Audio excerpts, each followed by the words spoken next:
Welcome to What's Up at Work, the podcast that's all about real talk with the company leaders shaping Northeast Ohio's top workplaces.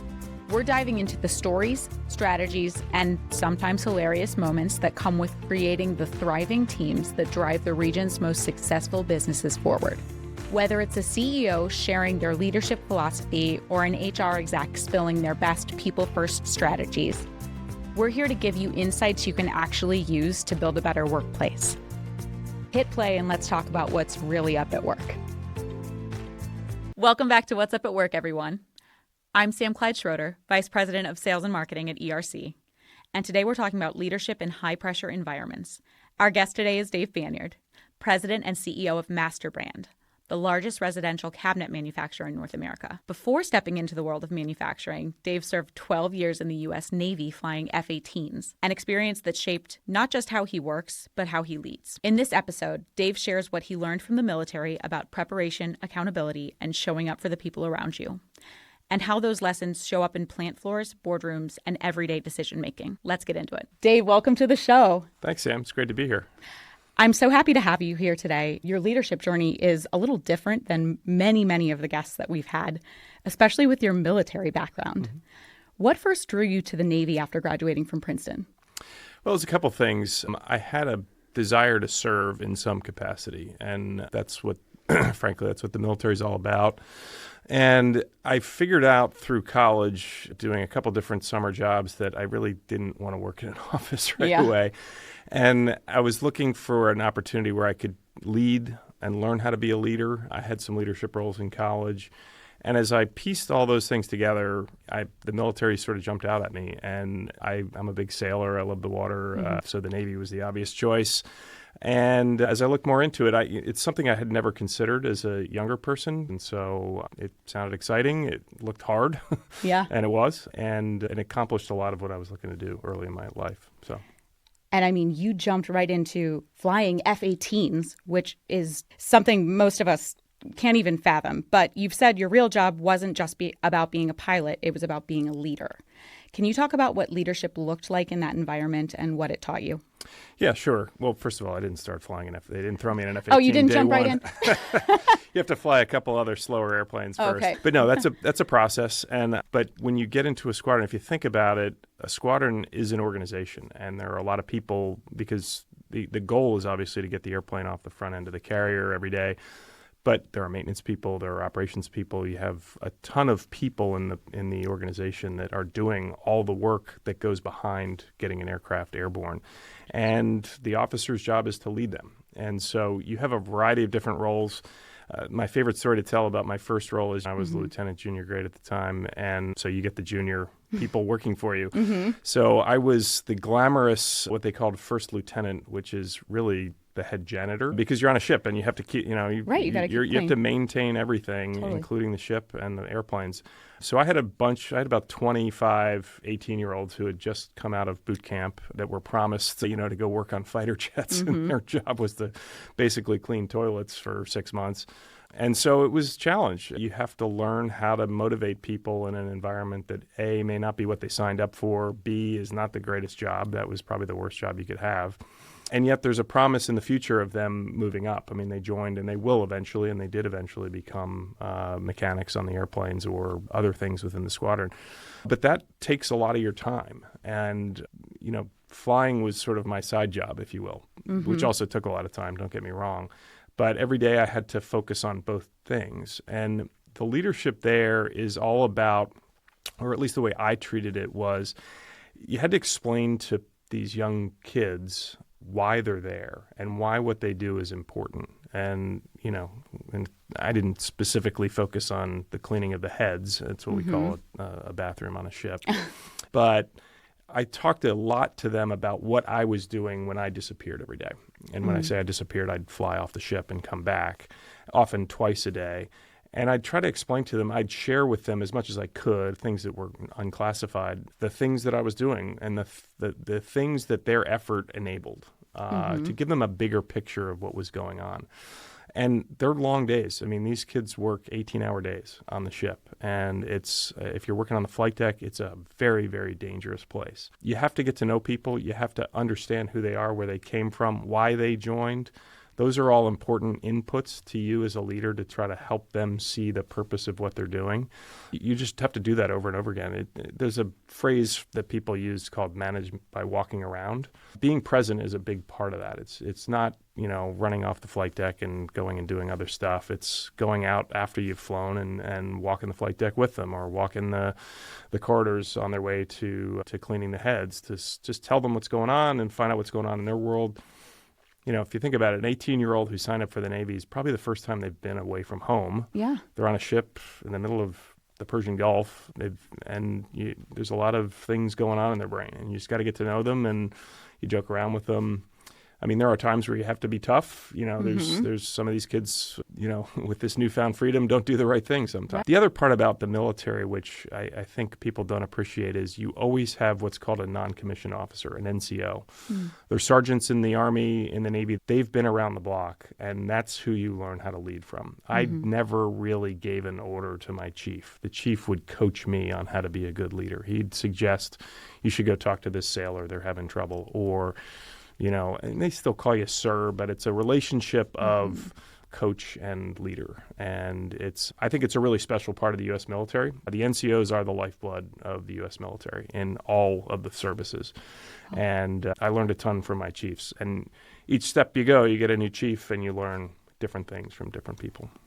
That's so fascinating. And hearing you talk about, people being kids working underneath you, you guys were all pretty fresh to the military, weren't you? You guys started at the same... Right, exactly. I was 25 years old, and I'd been away from home before, and I knew what I was getting into. But yeah, 6 months at sea is a different life. And the first time you do it, it takes some getting used to, for sure. How did you inspire people as a leader when you were both so new to the job, get that respect, all of that? I think you learn. I certainly made plenty of mistakes doing it. I think one of the, people think the military is very hierarchical. You walk in as a leader or an officer and you bark orders and you go away, and they salute you and off you go. You can do that. They do have to, by the law, they do have to follow your orders. Right. But we all know that, rank comes with, you have to earn it. It's not just given to you. And again, like I said, I always tried to come back to what's the purpose? Why are we here? What's the mission that we're doing? And that inspires a lot of people. That's a reason that a lot of people join the military, is they believe in the mission and they want to be part of that. Right. And one of the things that you said when we talked last that really stuck with me is that there are no ranks in the air. Right. And I take that to mean that there's no time for hierarchy when lives are on the line, right? Yeah. How did that shape your understanding of responsibility and decision making? So when I say there's no rank in the air, the basic element of any kind of airborne warfare is a 2-airplane unit. And the wingman does follow the lead. So there's a little bit of hierarchy there. But if you think about any kind of strike that we would do in any kind of combat environment, we'd have 20-plus airplanes. You can't have a single decision maker. Once you've started going down into what we'd call over the beach, a lot of things change, and they change quickly. You have to be able to delegate those decisions to those 2-plane elements very quickly. The relevant point of this is whenever you're going to do something, whether it's big or small, setting the vision, the goal, here's what we're trying to accomplish, and then empowering the people under that to really make the decisions in the moment when something changes. The more you can give the people the information they need to make those decisions, the better the outcome's going to be. And another thing is you've said that military isn't about money or recognition. It's about this higher purpose. Right. And I'm curious how that mindset has carried through to the rest of your career. Yeah, I think as I've gone through my career, I've always tried to figure out what is that purpose that we're trying to deliver as an organization or a team or whatever it may be. At least in my company, we spent a lot of time figuring out what that statement should be, that vision statement. And ours is building great experiences together, and each one of those words matter. And we explain that to people. We use the word build because we build something every day. We're a manufacturer. We build cabinets, and we help people build their kitchens. Right. Great experiences is all about, it's a great experience when you have a new kitchen. Everybody loves that, right? But the experience of getting to that new kitchen is very difficult. Right. We want that experience to be great. really hard to do, but we want to emphasize that so that we all know as we do things every day, when we're making a cabinet, shipping a cabinet, installing a cabinet, we want that homeowner to have a great experience with that. Right. We want our designers to make this a fun event. Very hard to do. And frankly, we're not there yet. There is a little aspiration in it. And then the word together recognizes the fact that this is a team sport and that we all have to be together on the same page to be able to do it. So it was very thoughtful how we came up with it. We talk about it regularly with the organization and help them understand how they can contribute to that vision. It really is an unpleasant experience. How do you make them pleasant for the people around you? How do you work together to do that? Well, another thing I learned in the Navy was process drives outcome. The flight deck of an aircraft carrier is a very process-driven place, partly because it's very dangerous, but it's also a very fast-paced environment. You're launching an airplane every 30 seconds and landing one at the same pace. And these are big pieces of equipment. There are a lot of people around. Yeah. If you don't have good process and everybody knows exactly where they're supposed to be and what they're supposed to be doing at every second, you're going to have an accident. So what I learned from that is you can break down every phase of what you're doing into a process. And then it's a matter of looking at the process and saying, what's wasteful in this process? What's annoying in this? Depends on what you're doing. Some people would call it annoying. Some people would call it waste. And then you try to eliminate that waste and make it more efficient or fun or whatever it may be. You know, when we're talking about a factory, it's a very process-driven place. You cut wood, you shape wood, you paint wood, you assemble it. You can break those down fairly easily. The process of designing a kitchen, anything that's creative, it's hard to say, oh, there's a process to it. But there is. There are pieces of information you need as a designer. There's pieces of information you need as a consumer to make a choice. You know, what color do you like? Well, how do you know? You got to take somebody through a process to learn what they like. So everything has a process to it, and we really focus a lot of our attention on refining processes to make them repeatable. And we always say that variation is our enemy. Yet we make custom cabinets where there's infinite variation. Interesting. So you have to balance those two things, that's the hardest part. Okay, so when you left the Navy, you could have gone in a dozen different directions, but you chose manufacturing, and you said it felt like a natural fit. Yeah. Can you explain what it was about this field that drew you there? I tried other things, and the hands-on part really appealed to me. And then as I thought about it more, I realized the people in manufacturing are very similar to the people in the military. And it's a very similar kind of environment where, you know, the shop floor supervisor is that non-commissioned officer that I was describing before. Someone who's come up through the ranks. Most of our plant supervisors and even a lot of our plant managers used to work in the line manufacturing, and that's a normal promotion path. And so it's a very similar environment. And frankly, a lot of the people in our plants served in the military. So they're really? You know, it is a very common thing for someone to come out of the military because we're in a lot of small towns. In many places, we're the largest or only employer in that town. And so you end up with folks that to make their way in the world probably left for a couple of years, did the military, and then came back. And it's a good career for them to join our company. And it requires hard work. It does, yeah. They're used to working hard. They're used to change in a dynamic environment because that's what, you know, they're used to having a process to do something, but recognizing that as you're going through that process, different things are going to be coming at you. Right. Because manufacturing there's never a perfect day. Right. It's a hard job. Being adaptable within a structure. MasterBrand has a huge footprint across North America, and with that comes a wide range of backgrounds, skills, experiences on your teams. What's your approach to building connection and shared purpose across such a large organization? Most people are sort of in the mode of what's in it for me. Yeah. You know, why do I care? Totally. Right. And so that's why I always tell leaders, put this in your own words and explain it to the people in Arthur, Illinois, what this means. Not somebody who's sitting at a corporate table. Yeah. Bring it down to the level of the folks that you're at and really try to explain to them what they're able to do. I'll still go out to our plants, you know, periodically. I try to go to every one of them every 2 years. It's hard to do it every one in a year. and just interact with people and see what's on their mind, but also be able to convey that same vision for the company. And I do a quarterly town hall where I'll take any question you want. Really? But it's generally me telling what's going on with the company, what we're doing well, what we need to work on, and so on and so forth. So that communication flow has to be there. Let's talk more about trust and transparency because that's a huge theme for you and your leadership style. Yeah. So you've said trust is the foundation of how you lead and that not everything should run through the top. Totally agree. What does it take to build that kind of culture? And were you walking into that when you started at MasterBrand? No, I wasn't. Right. And so I had to change that. And the way you have to change it is you somewhat force it on people. You force them to make the decision. Mm-hmm. You don't allow them to delegate up. That's really what's happening if somebody's coming to you with something. So, for example, one of the ways you kind of break that chain is they'll come to you and say, well, here's the choice that we're considering. Yeah. Here, boss, what should I do?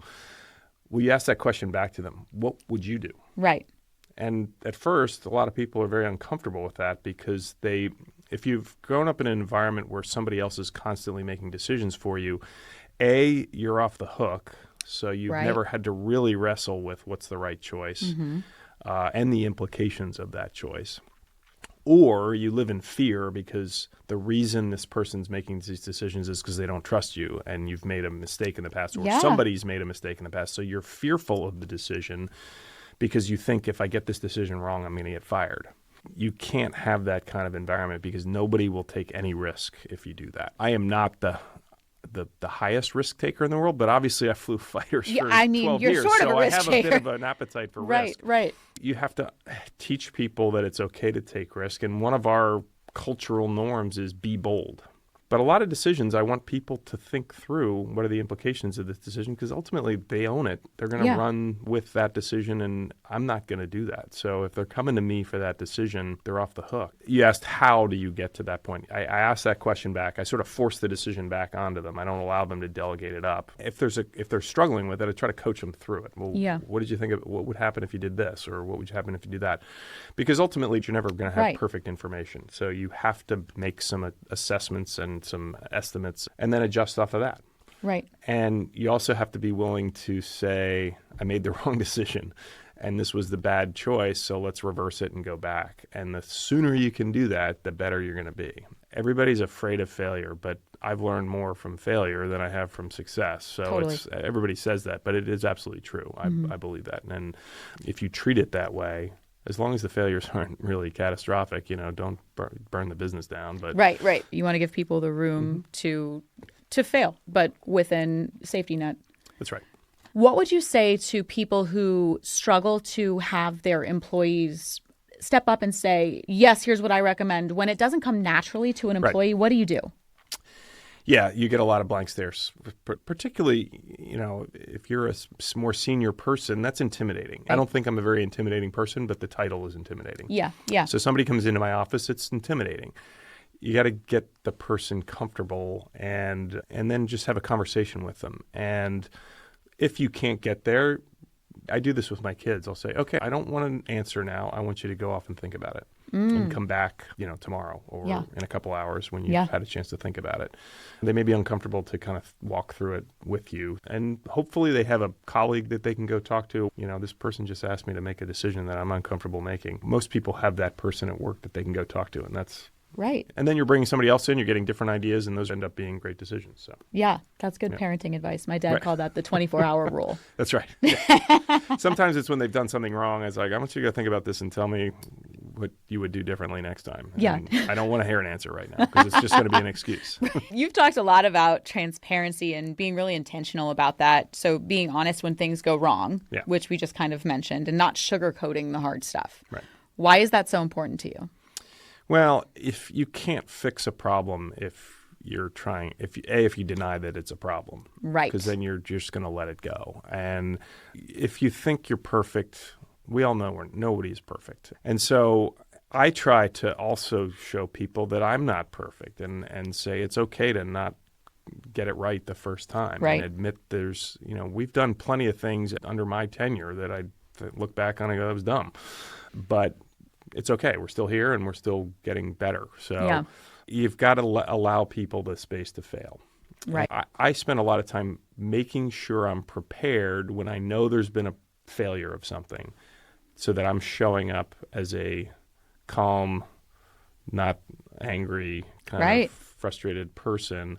And there's still times where I get frustrated, but I usually am more frustrated because someone's circling around it or making an excuse and not being honest about this is the problem, when it's obvious to everybody that that's the problem. Right. So that's I think if you were to ask folks in my organization what gets my goat up more than anything, it's that I'm going to dance around this as if it didn't exist, rather than here's the problem, here's what we screwed up, here's what we're going to fix. Okay, good, go do it. Right. If you're trying to sell me on it, that it's nothing to see here, that's probably where I kind of dig in a little bit deeper, and I'm not as kind of easy about it. So. Right. And do you find, you have people to answer to as well. Do you find that you do best when you operate like that? Absolutely. I think it's, shareholders, my board, even my team, I've got to be honest with them to show them that behavior. What's interesting is I know that if you're younger in your career and you're coming up in your career, you're like, boy, I really don't want to have a mistake. That's going to prevent me from getting promoted or getting that next job.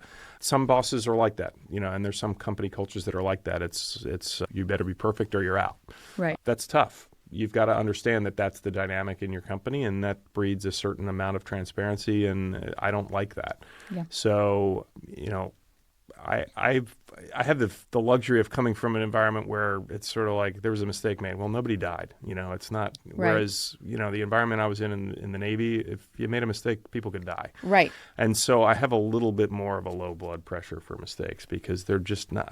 I've seen it where a mistake kills someone, and that is different. Right. Obviously, in a factory, I am not that way around safety, because you can get hurt in a factory, and I'm not at all. I have very little patience for not having a safe plan. Beyond that, all right, we lost a little business or we spent a little money. And we'll survive. It takes experience. It takes a little more comfort in your role. I understand that, folks, and even I was younger in my career, you want to be perfect and you want to keep showing that. But you're going to learn from your mistakes. And so be bold and try them. So you've worked with the same professional coach for 8 years now. Mm-hmm. And one of the themes of this conversation has just been, you focusing on continuous improvement throughout your organization, but also for yourself and your own skills. So even as a CEO, you've had this coach, and that says a lot about how seriously you take personal growth. What has that experience been like, and why do you keep investing in it? Yeah, I think it's a truism, too, that it's lonely at the top, they say. A CEO, you don't have that person that's going to really tell you always whether you were good or not at something, meaning no matter what, and my HR leader is a very close confidant. He will. He'll tell me. Good. But he's still, I'm the boss. Right. And there's always going to be that element to it. So having a coach, and my coach will tell me the way it is, and she will not pull punches, and that's good. She's also an outlet of someone that I can tell anything to and walk through certain things. And so she's helped kind of refine my leadership style. She knows all these things we've just been talking about take practice. Yes. They take someone telling you didn't do it that way. You need to go back and try it differently. And so she knows me well enough to know. She'll ask me about situations, or I'll tell her about a situation. She'll say, how did you do that? How did you behave? How did you do this? I think every CEO should have someone like that, because it is a really difficult job. You have a lot on your shoulders, and you can't complain to anybody. Totally. and maybe you come and do that with your spouse, but I think that would not be helpful for my marriage. I do. My spouse knows a lot about of course. me. We talk about a lot of things, but I can't tell them everything about what's going on in my business. Some stuff's confidential, and I just can't have other people know that. So she can know pretty much anything and help me through stuff. Yeah, so. I hope this becomes a bigger trend. I think it is. I think more people recognize one of the big kind of encouragements that people have around leadership is empathy these days. Yes. It's been in the kind of how people talk about leadership. I think the more empathetic person you are, the more you realize you have to be empathetic to yourself sometimes too, and that's hard to do as a person that's worked their way to this point.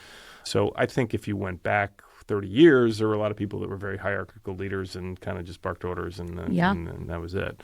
I don't think that's how people lead anymore. So I think, and it requires practice and coaching to be good at it. What is the most pointed or important piece of advice your coach has ever given you? I consume a lot of material. I can read through things quickly and get to the point quickly, which can be very intimidating to people.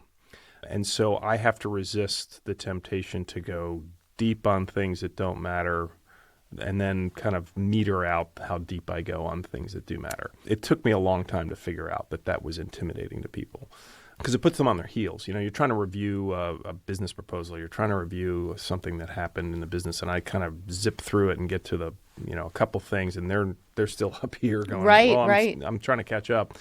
And so she's kind of coached me a lot on that. Like how you show up is very important in those kind of situations where you're going to be 10 steps ahead of them. So slow down and wait or bring them along with you. So probably the biggest change I've made over the past 10 years as a CEO. Interesting. And speaking of being steps ahead, you've shared that you always try to think, 2 steps ahead, asking yourself, do I want my boss's job? I thought that was fascinating. Yeah.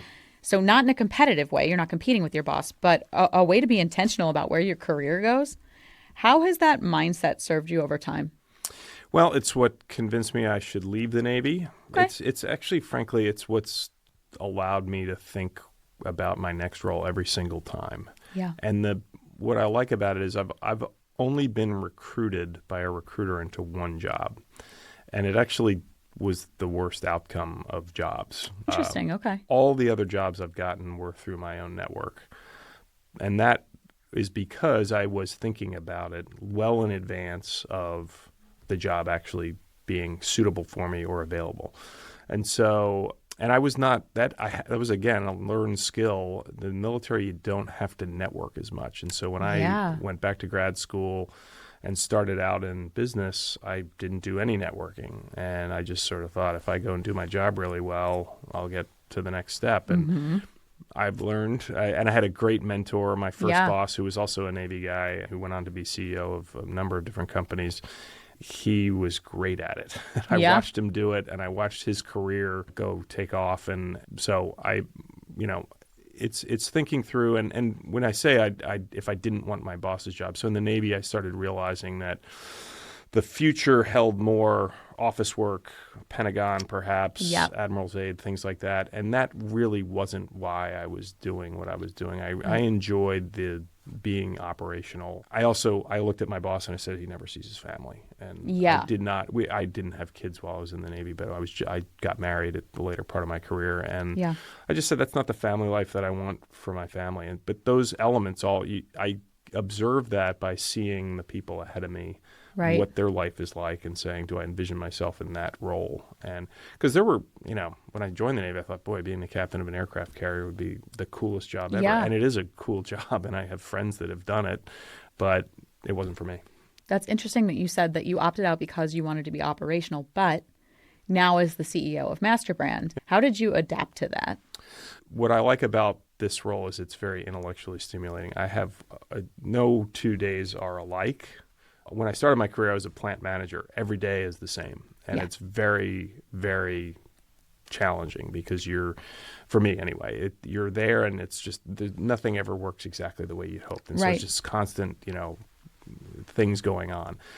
I learned how to do it. I enjoyed it mainly because of the people, but I knew that running a factory was not my calling. Right. I like factories. I love getting in there and learning how it works and helping it be better.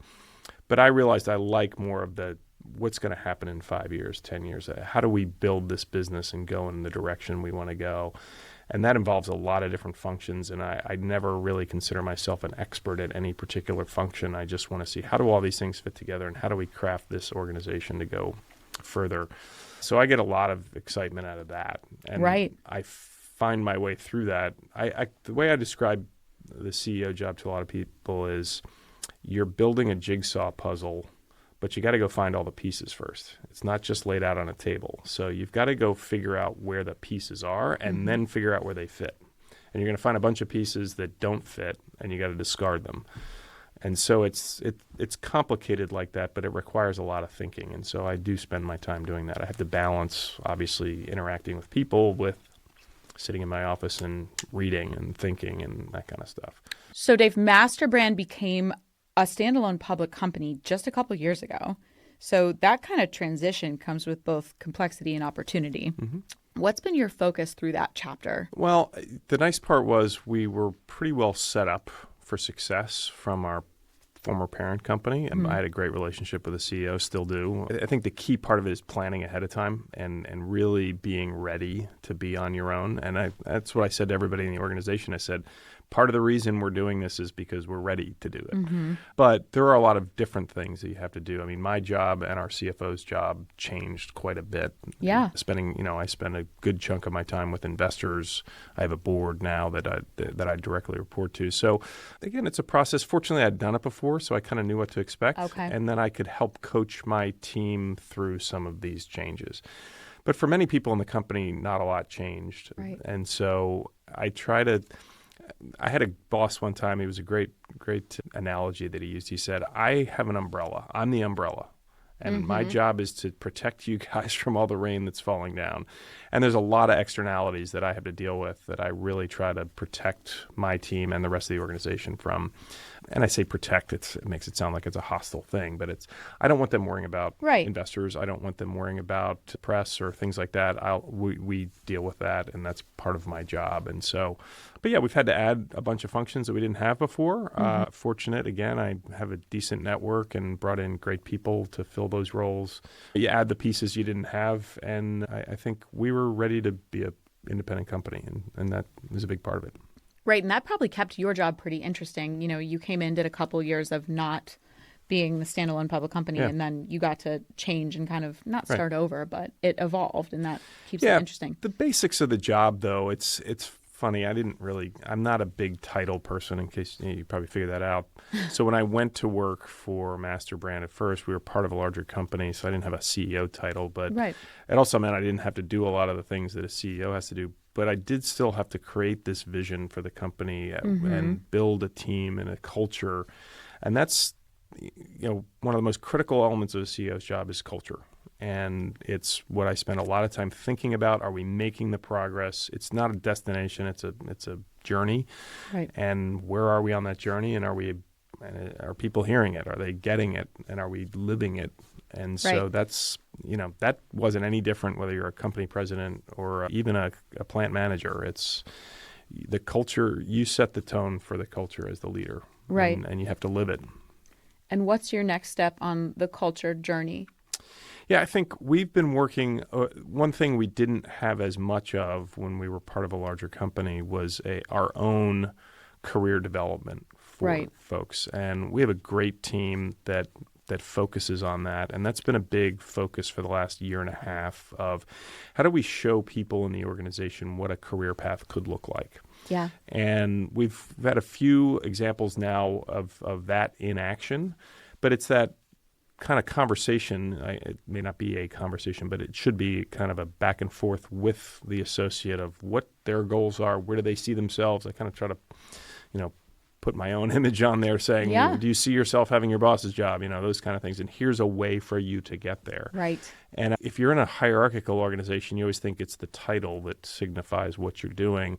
For us, it's the experience you're getting. It doesn't, there's obviously titles come with certain pay, and that's obviously the goal that people have. Shouldn't be shy from saying that. But to get to that next level, it's the experience you're getting. And so really we've changed that narrative from, I have to every 2 years have a different title or I'm out, to no, you have to get different experiences so that we can see how you lead in various different things, and then that might make you suitable for this. That's great. And then does that match with what you want, and does that location match with what you want? So we do a lot of that, and the team that's been building that process within the organization has done a phenomenal job with it. All right, Dave, we're going to play a little game here. It's called HR Hot Seat. We play it on every episode. Yeah.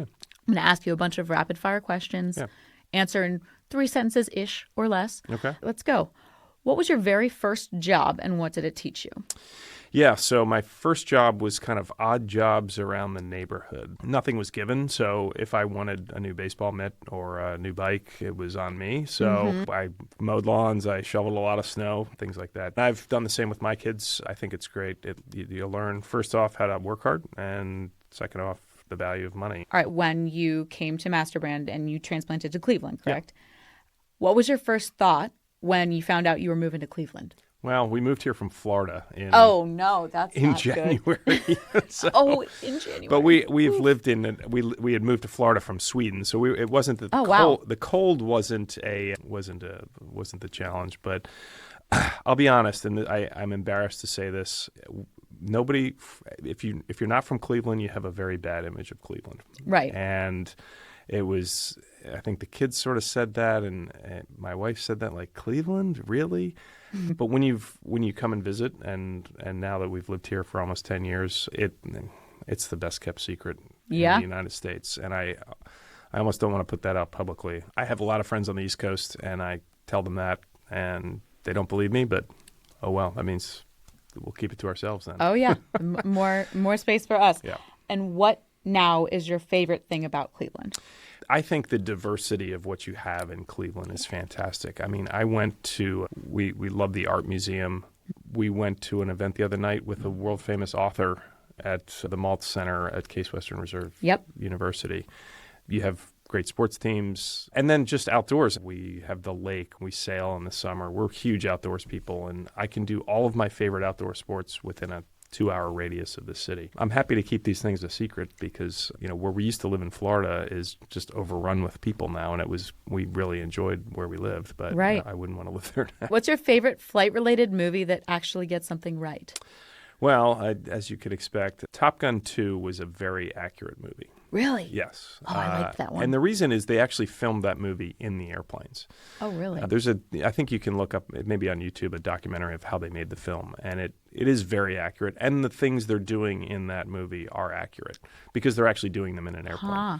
Top Gun 1, not so much. Top Gun 1 was kind of a music video. Video. Not a lot of accuracy in that movie. What's the most powerful thing you've learned from people on your plant floors? I'm always amazed at the creativity, the talent that you find on plant floors when you engage is just the most rewarding part. When you get on the plant floor and those folks come up with an idea that you would have never thought of, and it's a lot of fun to see them do that and then, celebrate that. What's one habit you picked up in the Navy that stuck with you in your day-to-day life? I don't make my bed every day, so I try to, but I don't. I think there's a couple of Navy SEAls that sort of sets the point. Okay, I actually feel better. Some CEOs are like, "You make your bed every day." I'm like, Yeah. I think the biggest thing I learned being a pilot in the Navy was the planning up front, and then the recap and after action after. Yeah. And my brain is just wired that way now. I just think through what are all the things that could happen and how would I handle them, and you're not going to get them all, but right. And then I always go back and think, well, what could I have done a little better there, and then just tuck that away. It's just that discipline of self-critique. All right. What's one leadership trait that's deeply you? Just tell it like it is. I said I was a history buff. Churchill's gift during World War II with the British, he was brutally honest about the situation they were in. And with facts, not with just kind of, the world is coming to an end. He gave them something for hope that was also fact-based. Like, don't forget, we still have a Navy. And then he always tried to finish with a kind of motivational, let's get going, let's get after this, you can do it kind of thing. If you listen to how he spoke through World War II, those were the three elements of always.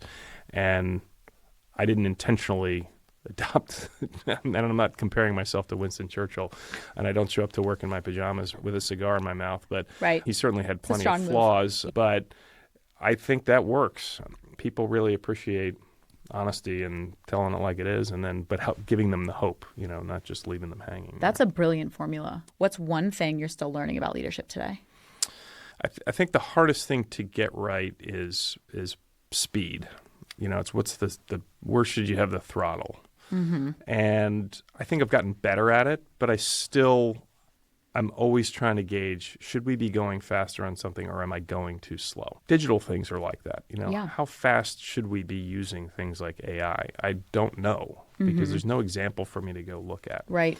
And so I'm constantly wrestling with that choice. So that's probably the hardest thing to learn as a leader, and you just have to keep practicing.